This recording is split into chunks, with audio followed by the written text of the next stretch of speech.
सुंदर प्रश्न, साधकों के बड़े काम का प्रश्न आपने किया।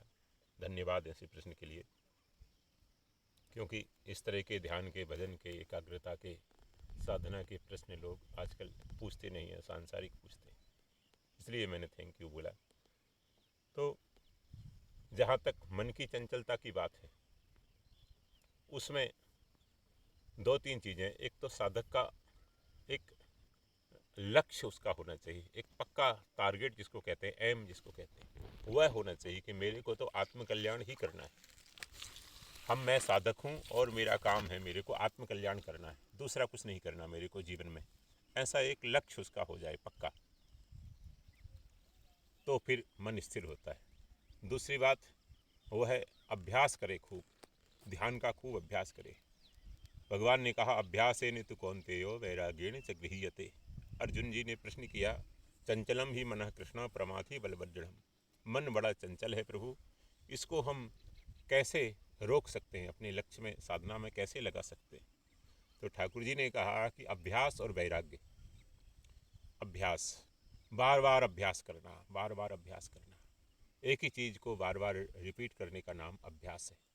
तो ध्यान का जैसे समय निश्चित कर लें, जैसे सायंकाल हम लोग यहाँ बैठे हुए हैं माँ नर्मदा के गोद में, इस ऐसे सुबह और सायंकाल एक समय निश्चित कर ले, 5 से 6, 4 से 5, 4 से 4:30 सुबह, शाम को 6 से 7, जो भी उसको सुविधा हो, साधक को, गृहस्थ साधक को जो सुविधा हो समय की, उसमें निश्चित कर ले, ठीक उसी समय पर डेली करे।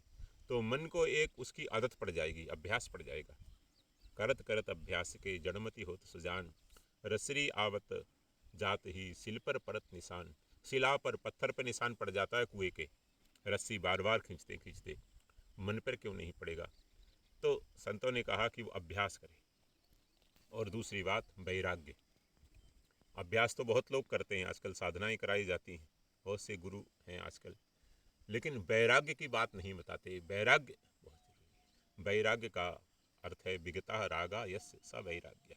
जहाँ राग नहीं है, राग माने आसक्ति, राग माने हमारा अट्रैक्शन, हमारा जो भौतिक विषयों में, संसार में जो आकर्षण है, वह राग है। विषय अच्छे लगते हैं हमको सत्संग अच्छा नहीं लगता, ध्यान अच्छा नहीं लगता, टीवी देखना अच्छा लगता है, परमात्मा का चिंतन करना अच्छा नहीं लगता, सत्संग की बात अच्छी नहीं लगती, ऐसे एकाग्रता से बैठना हमें अच्छा नहीं लगता।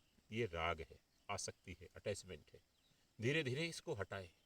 उद्देश्य पक्का होगा आपका तो हटेगी, संसार का चिंतन करेंगे तो हटेगी। अपने अनुभव को आदर देंगे आप, कि मेरा आपका अब तक का अनुभव ये है कि इन विषयों से दुख के सिवाय, टेंशन के सिवाय, आफत के सिवाय मेरे को कुछ मिला नहीं। कितना डिप्रेशन है आज लोगों को कोरोना काल में, वो इसी कारण से, क्योंकि संसार में आसक्ति हमारी, जो जिसमें आसक्ति है उसका जाना, उसका बीमार होना हमें दुखी करता है। संसार में लाखों लोग जा रहे हैं, लाखों लोग बीमार हो रहे हैं, हमें दुख नहीं होता, क्योंकि उनसे हमारी आसक्ति नहीं, हमारा राग नहीं है, हमारा कोई उनसे अटैचमेंट नहीं है। इसलिए तो अटैचमेंट हमारा धीरे धीरे जाए, इसके लिए विचार करें, संसार के स्वरूप पर विचार करें, हमारे संबंधों पर विचार करें।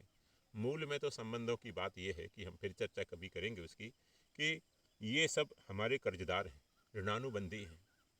ये संबंध नहीं है आत्मा का कहीं, आत्मा का संबंध केवल उस आत्म तत्व से, परमात्मा से, ब्रह्म से है।